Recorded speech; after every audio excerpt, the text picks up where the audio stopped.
Alléluia, Alléluia, Alléluia,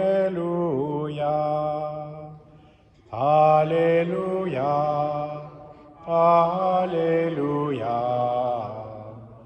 Alléluia.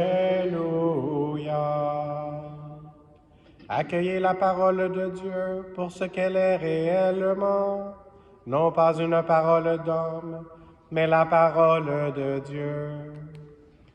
Alléluia, Alléluia, Alléluia. Le Seigneur soit avec vous.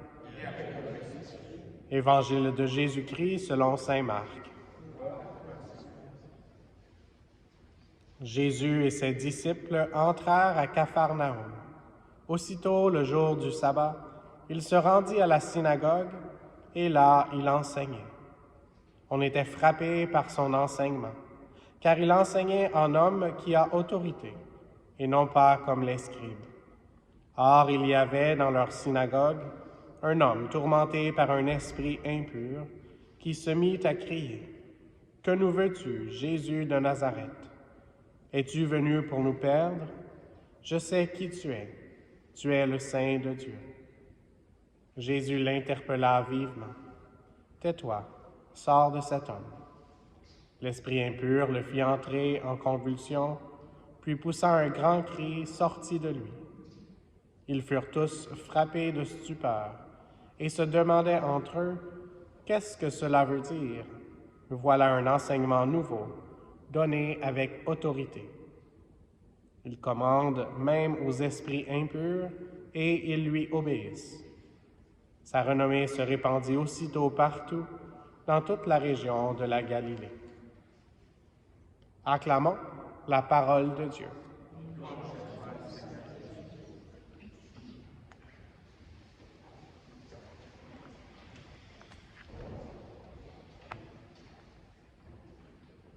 Alors qu'on commence le temps ordinaire, je méditais un peu sur le mot « ordinaire ». Et puis, c'est quoi le contraire ou l'antonyme de « ordinaire ». On pourrait dire que c'est « extraordinaire ». Et donc, qu'est-ce qui a fait que les jours passés étaient extraordinaires? On a commencé avec l'Avent, qui était la préparation. Et on avait commencé même avec l'Avent, cette nouvelle année liturgique. Et ensuite, on a eu le beau temps de Noël, très beau, un peu plus court que d'autres saisons. Mais c'est un temps extraordinaire où on célèbre vraiment la venue du Seigneur.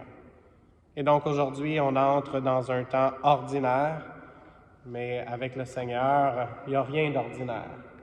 Il est toujours extraordinaire pour nous.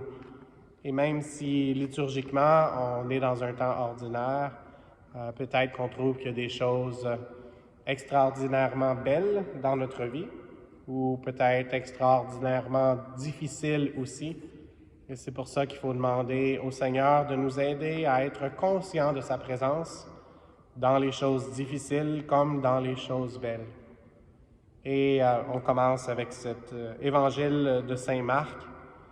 Saint Marc aujourd'hui, qui, dans ce passage, on voit le mot « autorité ». Et donc, dans l'autorité de Jésus, c'est une autorité parce qu'il est Dieu, mais c'est une autorité surtout parce qu'il est amour, parce que Dieu est amour. Et donc, c'est pas si important qu'on vive dans des moments extraordinaires ou ordinaires, c'est toujours l'amour qui devrait être en arrière de nos actions, de nos pensées, en arrière de notre attitude. Et donc, prions les uns pour les autres que dans ce temps ordinaire, on puisse aimer d'un amour extraordinaire. Et pour que ça puisse se passer, il faut se reconnaître aimé de façon extraordinaire par le Seigneur Jésus, qui a voulu donner sa vie pour nous. Donc, dans le temps de Noël, on célébrait sa venue et le Seigneur a versé son sang précieux sur la croix. Il est ressuscité le 3e jour et il veut partager, et c'est lui qui a toute l'autorité, donc il veut partager la vie éternelle avec nous. Alors, réjouissons-nous même si on entre dans un temps ordinaire. Et prions les uns pour les autres pour qu'on puisse recevoir cette joie et cette paix dans le monde qui l'a tellement besoin. Et puis, je vais terminer avec un exemple très pratico-pratique, comme on dit. Pour les religieux, religieuses, aussi les diacres et les prêtres, on fait la promesse de prier le bréviaire.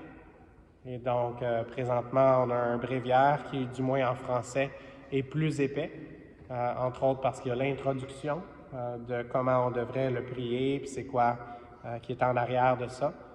Et puis, je dois dire, et je peux demander au Père Kevin, il y a des gens qui utilisent une copie électronique, fait que ça, c'est un peu plus facile, mais si on utilise une copie papier, ça a été très extraordinaire et très compliqué dans les derniers temps.